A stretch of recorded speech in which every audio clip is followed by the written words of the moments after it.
मैं हूँ प्रिया। पहले मैं अपने बारे में बता देती हूँ। मैं एक बहुत ही सुंदर, खूबसूरत और अप्सरा जैसी दिखती हूँ। मेरा फिगर एकदम अच्छी है।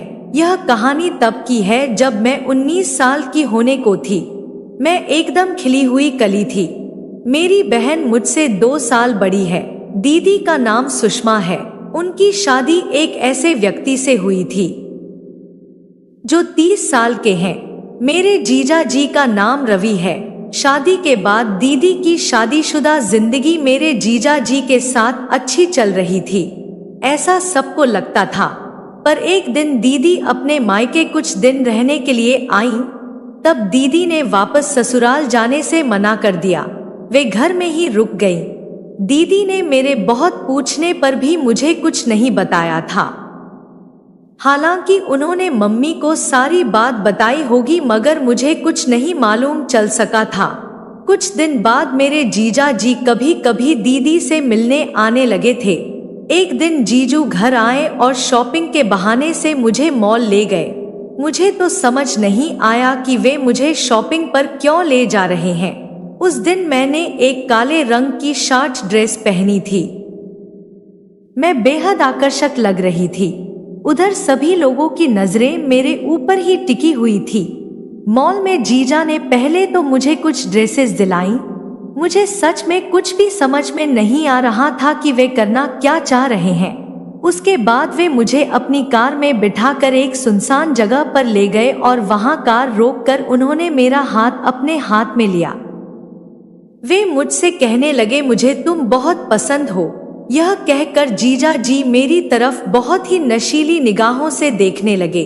मैंने कहा, जीजू मैं तो आपकी साली प्रिया हूँ, आप मेरी बहन के पति हैं।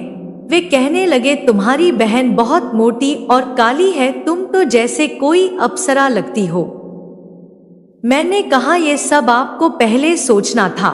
वे कहने लगे, उस समय तो मुझे घर वालों की जिद की वजह से शादी करनी पड़ी, पर मैं सिर्फ तुम्हें चाहता हूँ। बस एक बार मेरी हो जाओ, सच कह रहा हूँ, मैं तुम्हें शिकायत का कोई मौका नहीं दूंगा। यह कहकर वे मेरे करीब आ गए और उन्होंने मेरे गुलाबी होठों को चूम लिया। मैं तो सन्न रह गई। मुझे समझ ही नहीं आया कि ये मेरे साथ क्या हुआ। मैं कार का दरवाजा खोलकर बाहर निकल गई। वे भी बाहर आ गए और उन्होंने मुझे पीछे से कसकर पकड़ लिया। जीजू मेरे कान में आई लव यू प्रिया कहते हुए मुझे किस करने लगे। उन्होंने कहा, तुम्हारी बहन मुझे बिल्कुल भी खुश नहीं कर पाती है। मेरी उम्मीद सिर्फ तुमसे है। तुम तो वैसे भी मेरी साली हो और साली तो आधी घरवाली होती है। यही सब कहते हुए जीजू मेरे गर्दन को चूमने लगे। फिर अचानक से जीजू का फोन बजा। उन्होंने फोन उठाया तो दीदी का फोन था।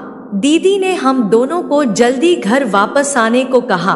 अब जीजू ने मुझे खुद से दूर किया और मुझे घर लाकर छोड़ दिया। उसके बाद दीदी और जीजू उसी शाम अपने घर चले गए। मैं तो इस बात को बस यूं ही भूल जाना चाहती थी, पर कुदरत को शायद कुछ और ही मंजूर था। एक दिन मेरा एग्जाम मेरे शहर से बहुत दूर था। उस जगह पर मुझे एक रात पहले ही जाना पड़ रहा था। घर पर ऐसा कोई भी नहीं था जो मुझे एग्जाम दिलाने ले जाए। यह बात मैंने अपनी दीदी को बताई तो उन्होंने अपने पति रवि से कहा, प्रिया के लिए ये बहुत ही जरूरी एग्जाम है, प्लीज तुम उसके साथ चले जाओ। जीजा जी तुरंत ही मान गए।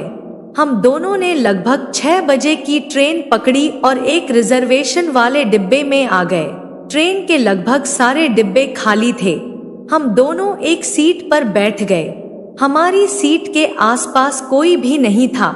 रात को 1 बज गया था। वे मुझसे करीब होकर बैठ गए और मेरे कंबल में घुस गए। मैं बैठी हुई अपनी किताब पढ़ रही थी। जीजू ने मेरे करीब होकर मेरे कंधे पर हाथ रख दिया और मुझे हल्के से अपनी तरफ खींचने लगे। मैंने कहा, ये आप क्या कर रहे हैं? वे बोले, मेरे करीब होकर बैठोगी तो ठंड नहीं लगेगी। मैं कुछ नहीं बोली। 1 घंटा यूं ही हम दोनों बैठे रहे। मेरी नींद लगने लगी थी। मेरी आंखें मुंदी हुई थी। यह देखकर जीजू ने मेरे होठों पर किस कर लिया। उनके चुंबन से मेरी नींद खुल गई। मैं उठी तो देखा कि वह मेरे काफी करीब आ गए थे। वे फिर से मुझे गर्दन पर चूमने लगे। मैंने कहा, ये आप क्या कर रहे हैं? वे बोले, मैं अपनी साली को प्यार कर रहा हूँ। मैंने उन्हें दूर करने की कोशिश की पर उनकी मुझ पर पकड़ बहुत ही मजबूत थी। उनकी पकड़ से ऐसा लग रहा था जैसे आज तो वह मुझे खा ही जाएंगे। फिर थोड़ी देर के लिए हमारी ट्रेन एक स्टेशन पर रुक गई और लोग आने लगे, इसलिए उन्हें रुकना पड़ गया। कुछ ही देर बाद हमारा स्टेशन आ गया। रात का समय था तो जीजू मुझे एक होटल में ले गए और फिर वही हुआ जिस बात का मुझे डर था। होटल में पहुंचते ही उन्होंने एक ही रूम लिया। कमरे में जाने के बाद तो जैसे उनका खुद पर कोई काबू नहीं रहा और वे मुझे आई लव यू प्रिया कहकर चूमने लगे। मैंने उन्हें मना किया, आप मेरी बहन के पति हैं, ये सब सही नहीं है। पर वे कुछ भी सुनने को तैयार नहीं थे। जीजू कहने लगे, आज रात तुम सिर्फ मेरी हो और आज मौका मिला है, इसे तो मैं बिल्कुल नहीं जाने दूंगा। उन्होंने मुझे दीवार से सटा दिया और मुझे चूमने लगे। मैंने कहा, ठीक है, मैं मान जाती हूँ, पर यह पहला और आखिरी बार होगा। उन्होंने तुरंत ही मुझे गोद में उठाकर बेड में लिटा दिया और मेरे ऊपर आ गए। मुझे भी अच्छा लगने लगा था। मेरी कामुक आवाजों को सुनकर जीजू बहुत खुश हो रहे थे। मैं भी अपने होठों को दबाती हुई उनको चूमने लगी। मैं तो पागल हुई जा रही थी क्योंकि पहली बार थी। वे बोले, मैं आज अपनी साली को जन्नत की सैर कराता हूँ। मेरे सपनों की रानी, आज मैंने तुझे पा ही लिया। मैंने जब से तुम्हें देखा है तब से मुझे कोई और औरत अच्छी नहीं लगती। हर रात मेरे सपनों में सिर्फ तुम ही आती थी। मैं बोली, जीजू जो भी करना है आज ही कर लो, क्योंकि इसके बाद ऐसा मौका दोबारा नहीं मिलेगा। वे हंस दिए और बोले, मेरी जान, मैं तुम्हें दोबारा कभी हाथ भी नहीं लगाऊंगा, पर तुम खुद मेरे पास आने के लिए तड़पोगी। मैंने कहा, यह तो वक्त बताएगा। वे बोले, हाँ, यह वक्त बताएगा। मैं तुमसे कभी कुछ नहीं कहूंगा, पर मेरा दावा है कि तुम खुद मेरे पास आने के लिए तड़पोगी। मैं अब कुछ नहीं बोली। मैं उस रात लड़की से औरत बन गई थी। उसके बाद जब मेरे अंदर से यह बात बार बार उठी कि मैं दोबारा से अपने जीजू के पास से चली जाऊं, तब मुझे अपने जीजू की बात याद आई।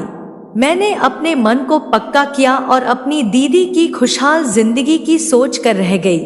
आशा करती हूँ आपको मेरी यह कहानी पसंद आई होगी, तो हमें कमेंट करके बताइएगा।